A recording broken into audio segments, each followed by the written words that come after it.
Herkese yeniden merhabalar. Kanalıma hoş geldiniz. Bugün birlikte bu güzel çorabı çalışacağız.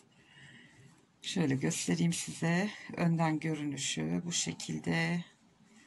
Yan kısımlarımız böyle. Alt tabanımız ve şu topuk kısmına dikkat çekmek istiyorum. Farklı bir topuk örgüsü yaptık bunda. Bilek kısmı böyle su taşı modelli. 37-38 ayağa uyar. Batik iple ördüm. Şöyle göstereyim. Alize Burcum batik ile örüyorum. Çok güzel oldu. Ben çok beğendim. Umarım sizler de beğenirsiniz. İsterseniz vakit kaybetmeden çalışmamıza başlayalım. Ben bunu örerken 5 numara 3 milim tığ kullandım. Şimdi sihirli halkayla başlıyoruz. Dileyen zincirle de yapabilir ama bana sihirli halka daha kolay geliyor. En kolay sihirli halka yapmanın yolu hemen ipi şu şekilde tutup bir kere bükeceğiz. Şu şekilde çarpı oluşacak burada. Tığımızı halkanın içinden geçirip ipi çekiyoruz. Bir tane zincirle sabitliyoruz ve halkamız oluştu. 2 tane zincirle başlıyoruz. Çünkü zinciri trabzan saymayacağız hiçbir zaman için. Ve zincir hariç halkamızın içine 12 tane ikili trabzan örelim. Ve birleştirme yerinde beraber olacağız. Evet arkadaşlar, sihirli halkamın içine zincir hariç 12 tane ikili trabzan ördüm. Şimdi bu halkanın ortasındaki açıklığı kapatmak için bu arkada olan fazlalık ucumuzdan ipimizi güzelce sıkı sıkı çekiyoruz. Bu şekilde ortası kapanıyor. Bunu daha sonra halkanın etrafına yedireceğiz. Zincire değil, ilk trabzanın tepesine kaydırma zinciriyle birleştiriyorum. Tekrar 2 zincir çekiyorum. Zincirin dibindeki ilk trabzanın içine hemen 2 tane ikili trabzan örüyorum.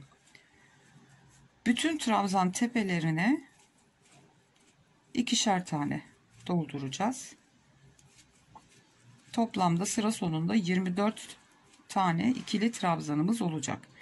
Her zincirin trabzanın tepesine birer tane, ikişer tane, yani çift batarak ikili trabzan yapıp gelelim. Evet.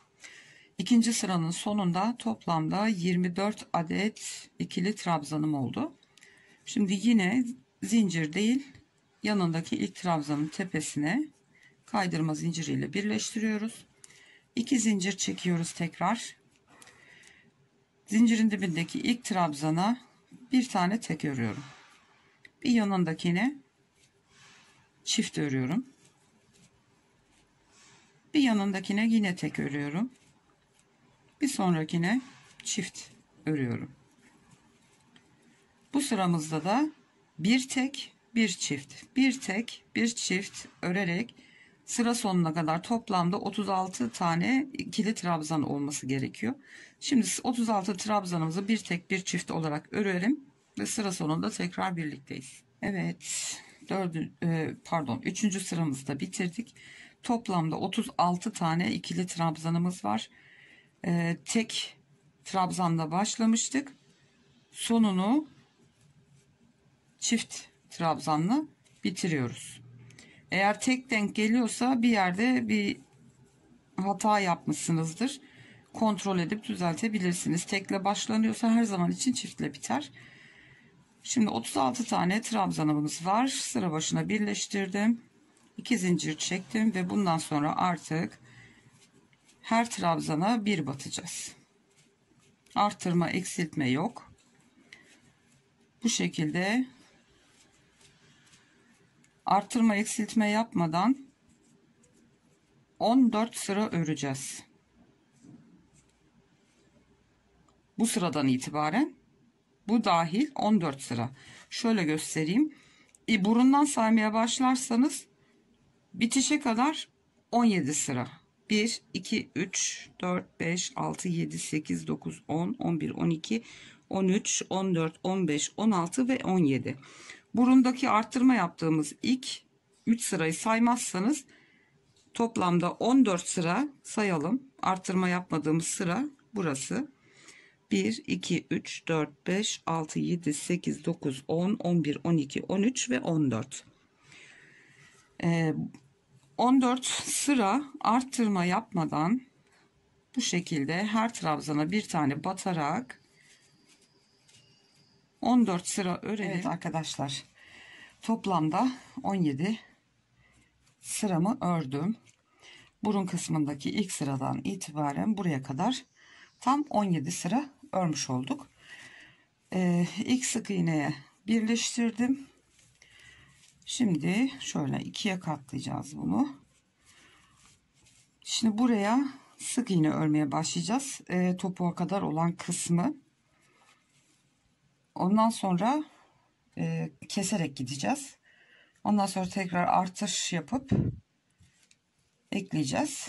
Birbirine topuğumuzu oluşturup üst kısımdaki su taşı modelini örüp bitireceğiz. Şimdi normalde ikiye böleriz. 36 ilmeği ikiye böldüğümüzde 18 tane yapıyor. Ama biz 20 tane öreceğiz. Birazcık şu kısım şöyle genişlesin diye 2 ilmek fazla kullanacağız. Şimdi bir tane zincir çekiyoruz. Yine her zamanki gibi ilk trabzanın tepesinden başlıyoruz. 20 tane sık iğne öreceğiz. 2, 3, 4, 5, 6, 7, 8, 9, 10, 11, 12, 13, 14, 15, 16, 17, 18, 19 ve 20. Tekrar bir daha sayalım. 1, 2, 3, 4, 5, 6, 7, 8, 9, 10, 11, 12, 13, 14, 15, 16, 17, 18, 19, 20. Şimdi bu ilk sırada bir kere zincir çekip dönüyoruz. Eksiltme yapmadan hemen dibine batıp sırayı geri dönüyoruz. Burada şu kıvrılmayı sağlayacak mesafeyi ayarlayacağız. O yüzden git gel yapacağız bir kere. Şu kısımdayız biz. Hemen kesmeye başlamayacağız ki birazcık şu topuk kısmımızda mesafe uzasın diye, çok dar olmasın topuğumuz diye hemen kesmeye başlamıyoruz. Bir kere gidiyoruz, bir kere geliyoruz sırayı. Ondan sonraki sıralarda eksiltmeye başlayacağız şimdi. Şimdi yine 20 tane sık iğnemi başa kadar örüyorum. Bu da farklı bir topuk çeşidi ama çok tabiri caizse cuk diye oturuyor topuğa. O yüzden çok kullanışlı bir topuk. Şimdi son sık iğneme battım. 20 tane sık iğnem var. Şimdi bir zincir dönüyorum. Çekip dönüyorum. Şimdi burada eksiltme yapacağız. İlk zincir sık iğne değil, ikinci sık iğneye batıyorum. Ve buradan bir tane eksiltmiş oldum. Sıra sonuna kadar şimdi hiçbir şey yapmadan öreceğiz. Şimdi sıra sonuna kadar örelim. Dönüşte birlikteyiz. Evet, sıra sonuna geldim. En son sık iğneye battım burada. Zincir çekip dönüyorum. İlkine değil, ikincisine batıyoruz. Yine burada bir tane eksiltme yapmış oldum. Ve sıra başına kadar yine devam ediyoruz. En son sık iğneye kadar öreceğiz.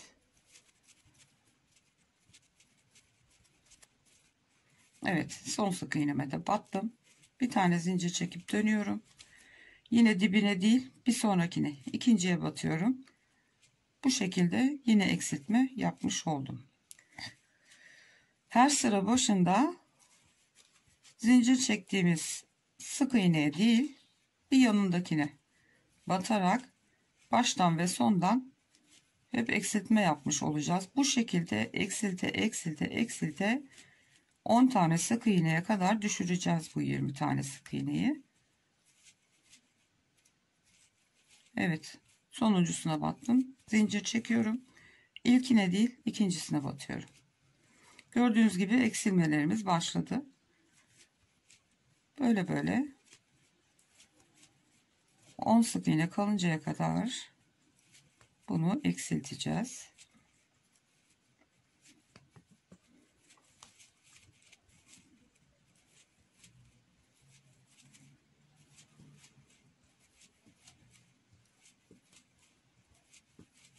Evet, son sık iğneme de batıyorum.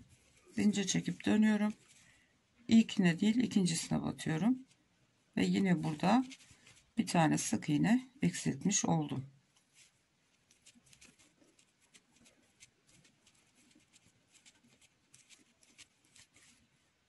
Sonuncusuna battım, dönüyorum. İlkine değil, ikinciye batıyorum. Ve sıra sonuna kadar yine örmeye devam ediyorum. Sonuncusuna battım. Zincir çekiyorum, geri dönüyorum.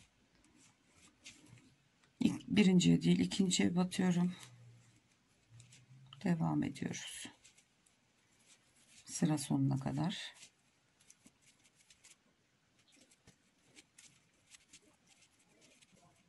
Evet. Zincir çekiyoruz, dönüyoruz. Birinciye değil, ikinciye batıyoruz.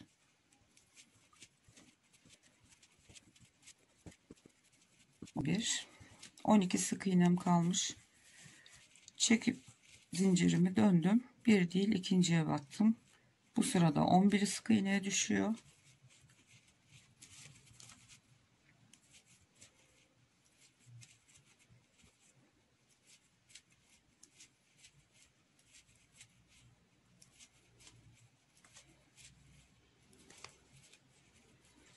Zincir çekip dönüyorum. Bir değil, ikinciye batıyorum. 1 2 3 4 5 6 7 8 9 ve 10. Gördüğünüz gibi topu kestik. Bu şekilde bir hal oluyor. 20 tane sık iğneden 10 tane sık iğneye düşürdük. Şimdi şuradaki sık iğne sayısını sayacağım, sırasını. 1 2 3 4 5 6 7 8 9 10 11 12 ve 13. Burada kaç sıramız oluştu? 1 2 4 6 8 10 12.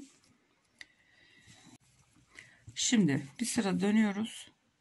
Bu sefer artık eksiltme yapmayacağımız için 10 tane sık iğnemizin kaldığı sıra bu. Zincir çektim, döndüm. İlk baştakinden başlıyorum. Yani bir sıra 10 tane sık iğneyi örmüş olacağız. O da burada bize şu katlanacak kısmı elde ettirecek. Evet, 10 tane sık iğnemi ördüm. Şimdi geliyorum. Şu bir altta, bakın şurada eksiltme yapıp döndüğümüz yerlerde böyle çıkıntılar oluştu. O çıkıntının tam tepesine, işte o zincirin arasına bu şekilde batıyorum ve kaydırma zinciriyle sırayı buraya sabitliyorum. Zincir çekip dönüyorum. Sabitlediğim ilk noktaya batıyorum ve böylece bir tane sık iğne arttırmış oldum. 4 oldu. 5 6 7 8 9 10 ve 11. Gördüğünüz gibi bakın bir tane arttı. Şimdi bir alttaki köşeye batıyorum tam. sırayı dönmeden kaydırma zinciriyle şöyle sık sıkı tutturalım. Bir tane zincir çekip dönüyorum ve şu kaydırmayı yaptığım yerden itibaren başlıyorum. 1 2 3 4 5 6 7 8 9 10 11 ve 12 arttırmaya başladık. Şurası da katlanan kısmımız olacak. Topumuzu şimdi ta bu başlangıç yerine kadar şu kenarlarda görünen yerlere birleştire birleştire gideceğiz. Şimdi bir sonraki burada bunun tepesine batıyoruz. Şöyle.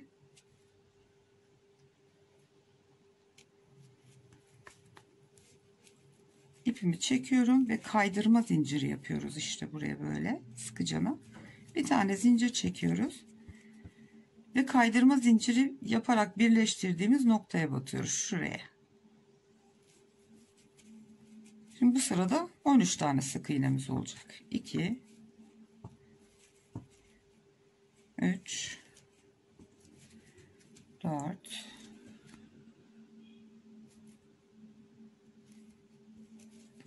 5 6 7 8 9 10 11 12 bu da sonuncusu 13. Bir alt noktaya iniyorum. Buraya birleştiriyorum bunu. Kaydırma zinciriyle tutturuyorum. Bir zincir çekiyorum. Şimdi şu ilk nokta, bu gördüğünüz ilk boşluk. Şurası. Birleştiriyoruz burayla. Sık iğne yapıyoruz. İlk sık iğnemiz şimdi 14 olacak. Yani şu daralttığımız parçayı tekrar genişleterek bu uçlara birleştireceğiz. Bu kısma geldiğimizde en son köşeyi birleştirirken 20. sık iğneyi örmüş olacağız. Yani daralttık, 20'den 10'a düşürdük, tekrar 10'dan 20'ye çıkartıyoruz sık iğne sayısını. Yani bu topuğu komple örerek göstermek istiyorum. Umarım sıkılmazsınız. Şu da son sık iğnem. Ve bir alttaki çıkıntı olan yere batıyorum. Tek kat ilmekten almak istemiyorum. O yüzden de şöyle aralardan batıp kaydırma zinciriyle yine birleştirdim. Bir zincir çekip döndüm. İlk kaydırma zinciri yaparak oluşan boşluğa batıyoruz. 1 2 3 4 5 bütün sık iğnelere batıyoruz burada. 7 8 9 10 11 12 13 14 15 bir alttaki boşluğa batıyorum ve kaydırma zinciri yapıyorum. Bir zincir çekip dönüyorum. Şimdi bu sırada 16 tane olacak.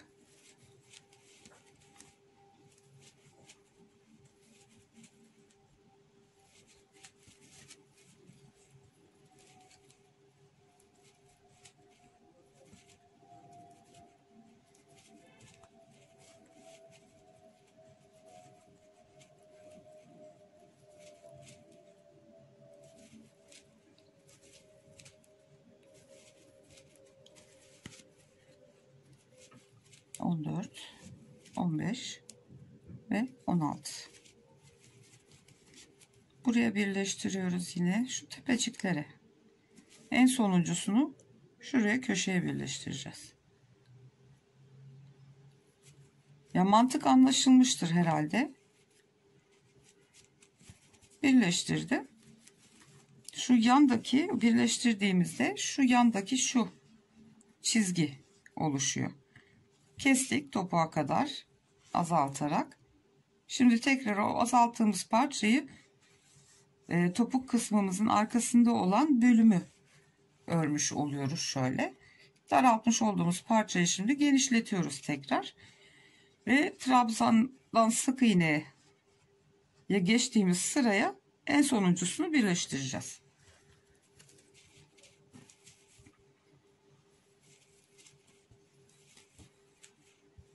Her sıra başında zincir çekip döndüğümüzde azaltmamızı yaptık. Şimdi de her sıra başında birleştiriyoruz. Bir tane sık iğne sıra başında arttırıyoruz. Sıra sonunda bir işlem yapmamış oluyoruz. Birleştiriyoruz. Zincirimizi çekip dönüyoruz. Yeni sıraya başlarken arttırıyoruz. Eksiltmemizi de o şekilde yapmıştık.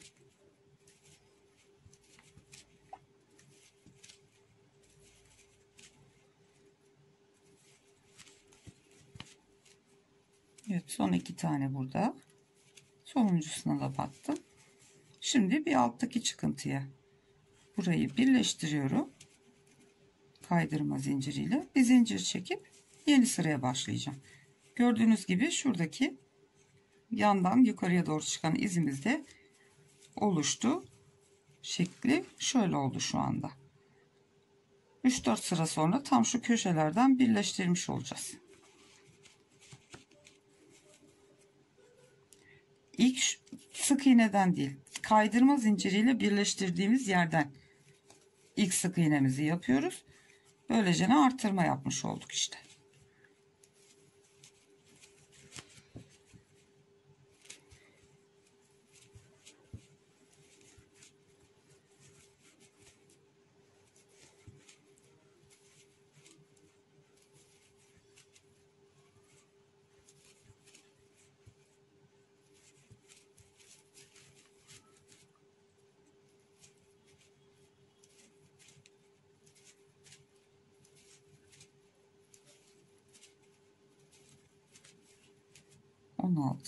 Bu da 17. Şimdi bunu buraya bir alttaki çıkıntıya kestiğimiz yere bağlıyorum. Zincir çekiyorum ve bu sıramızda şimdi 18 sık iğneye çıkacak.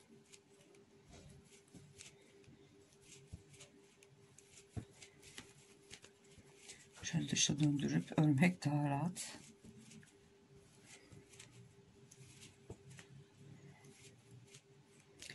Eğer daha büyük ayaklara örmek isterseniz, eğer şu en ayak için yeterli gelmiyorsa 13 tane trabzanla başlayabilirsiniz. Boydan 17 sıra değil de 18-19 sıra örerek 39-40 ya da 41-42 eşinizi örersiniz. Tabi bilek kısmında düz trabzan örerek ilerleyebilirsiniz.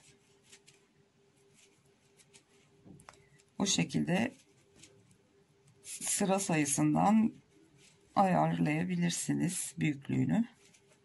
Evet, sonuncusuna battım. Şimdi bir alttaki çıkıntıya geliyorum.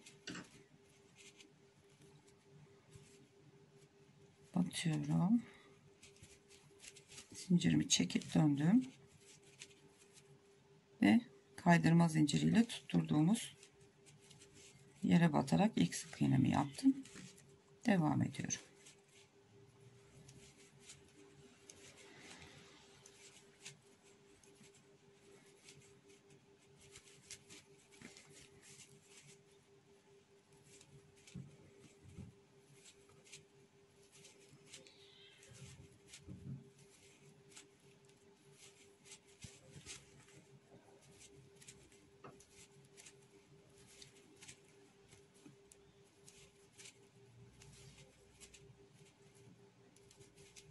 Ve 19.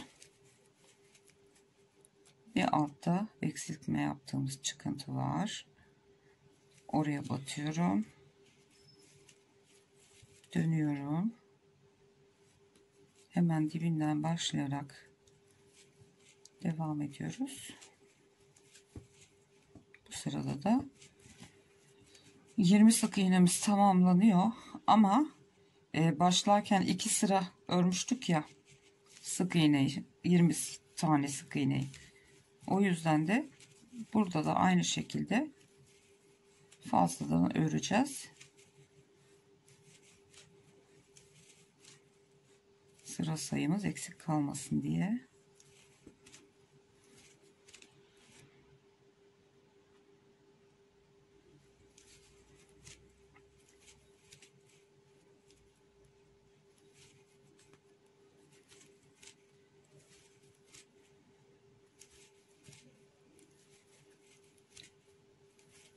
...19 ve 20.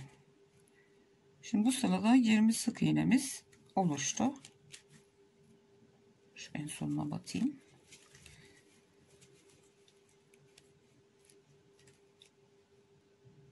Şimdi şurada dönüş yaptığımız en son yer var.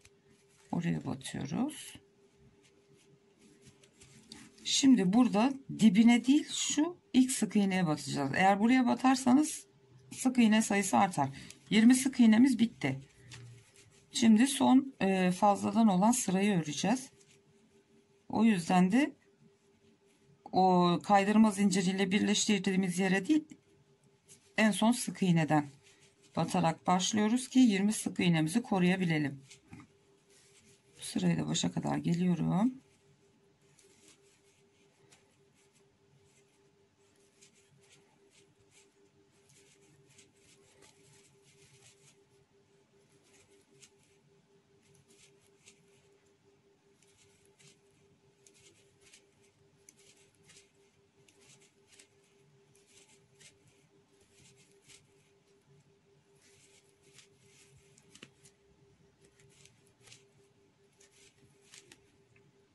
Evet, 20. sık iğnem. Ve gördüğünüz gibi çıkıntı olan bağladığımız yer burada kalmadı. Bunu şimdi şu sık iğneyi yaptığımız son trabzana yine aynı yere, bakın burada yapmışız ilk sık iğneyi. Yine aynı boşluğa batıp kaydırma zinciriyle kapatıyoruz. Bir zincir çekip dönüyorum. Bu kaydırmayla birleştirdiğim yere değil, sık iğnenin tepesinden başlıyorum ki 20 tane sık iğnem çoğalmasın. Yine 20 sık iğneyi geri dönüyorum. İlk başlarken de fazladan örmüştük bir sıra. Burada da aynı şey geçerli.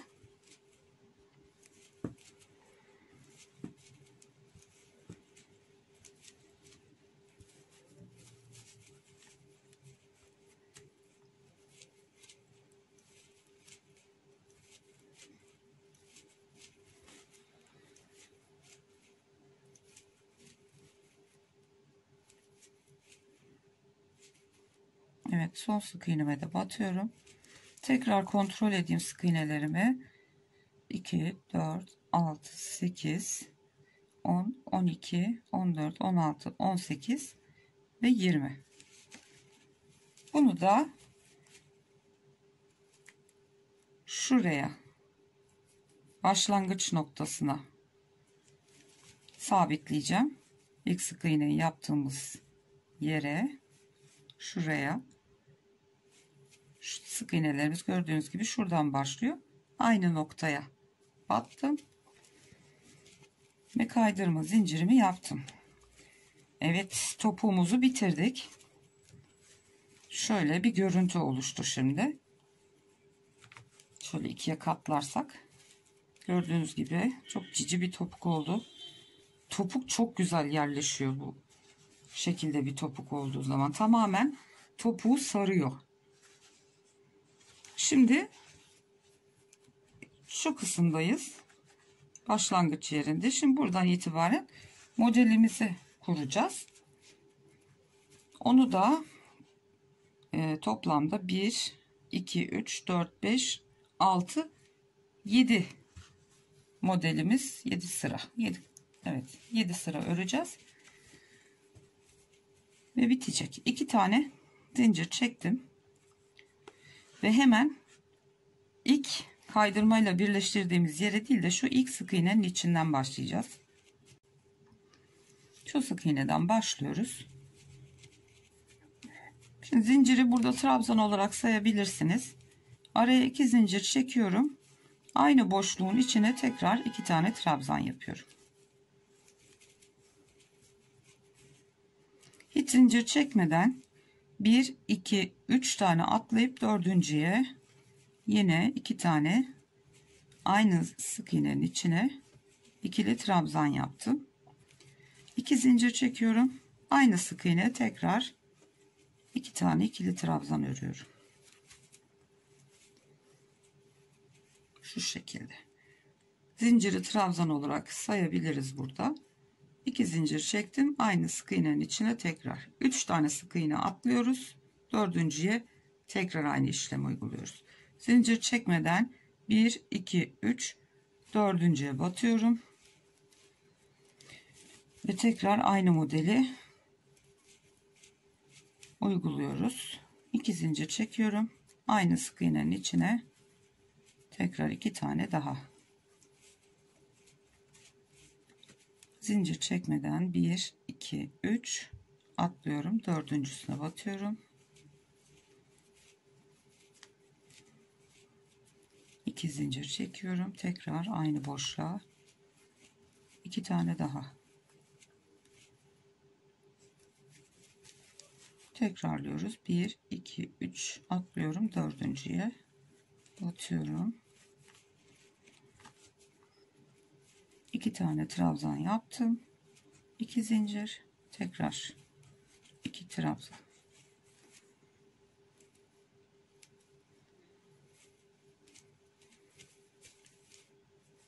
Bir, iki, üç. Dördüncüsü şuraya geliyor. Bakalım bunda nasıl uygulamışım. Evet, ilk trabzana batmışım. Böyle denk gelmediği zaman ya da batacağınız yer tam köşeye denk geldiği zaman orayı atlayıp trabzana yapabilirsiniz ya da o boşluğa da yapabilirsiniz. Size kalmış. Ben ilk trabzanın tepesine yapmışım. Boşluğa değil. Bakın tam birleştirme yerine yapmamışım. Bir yanındaki trabzana uygulamışım modelimi. Bu şekilde de yapabilirsiniz. Şimdi bakalım topuk kısmında 1, 2, 3, 4, 5 model var. Ön tarafa da 4 model denk geliyor. Toplamda 9 tane bu şekilde bilek kısmında su taşı modelimiz oluşmuş oldu. Eğer ilmek sayınız fazla olursa tabii ki bilek kısmına koyduğunuz modelde artacaktır. Aralıkları illa 3 denk gelmeyebilir, 2 de denk gelebilir. 2 bırakıp 3.'ye de batabilirsiniz. Yine 3 tane bıraktım, 4.'ye batıyorum. Bu ilk sırayı birlikte örelim. Hem kurulumunu görmüş olursunuz modeli. Ondan sonra 6 sıra daha öreceğiz. Toplamda 7 sıra su taşı modelimiz olacak. Yine 1 2 3 bırakıp 4.'ye batıyorum.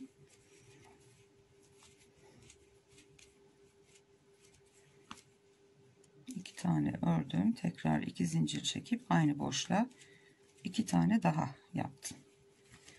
1 2 3 4.'ye batıyorum tekrar. Arada zincir yok. 2 trabzan yapıyorum. 2 zincir, tekrar aynı boşluğa 2 tane daha.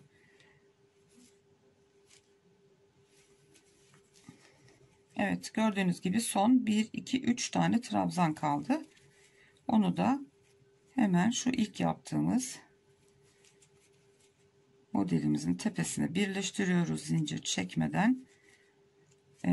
Şu boşluğa kaydırma zinciriyle kayıp 2 zincir çekip aynı modeli şimdi tekrar bir üst sırada her şu boşluğun tepesine yapacağız. Bu şekilde zincir çekmeden bir sonrakine atlıyorum. 2 trabzan yapıyorum. 2 zincir. Yine aynı boşluğa 2 trabzan. Bu şekilde ilerleyecek. Toplamda 1 2 7 tane bu şekilde modelimiz oluşana kadar öreceğiz. Gördüğünüz gibi önde de 1, 2, 3, 4 tane su taşı modelimiz oldu. Topuk kısmında da 5 tane, toplamda 9 tane model koymuş olduk bilek kısmına. Şimdi dediğim gibi 7 sıra örelim bu modelimizi. Bitişte tekrar birlikteyiz. Evet arkadaşlar, bitti benim 7 sıra modelimi de ördüm. Şimdi ipliğimi kesip içeride saklayacağız. Şöyle bir zincir çekelim. Şuradan hemen içer taraftan saklayabilirsiniz. Şu şekilde ilmeklerin arasından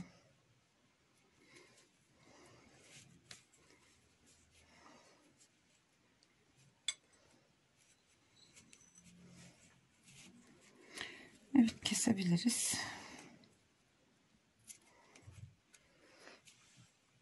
Evet, burada diğer mankenimize giydirelim. Bakalım nasıl olacak. Şöyle ikisini yan yana koyalım. Evet arkadaşlar. Patiklerimiz bu kadar. Bu şekilde çok güzel bir çift çorabımız oldu. Bir sonraki videoda görüşünceye kadar kendinize ve sevdiklerinize çok iyi davranın. Hoşça kalın.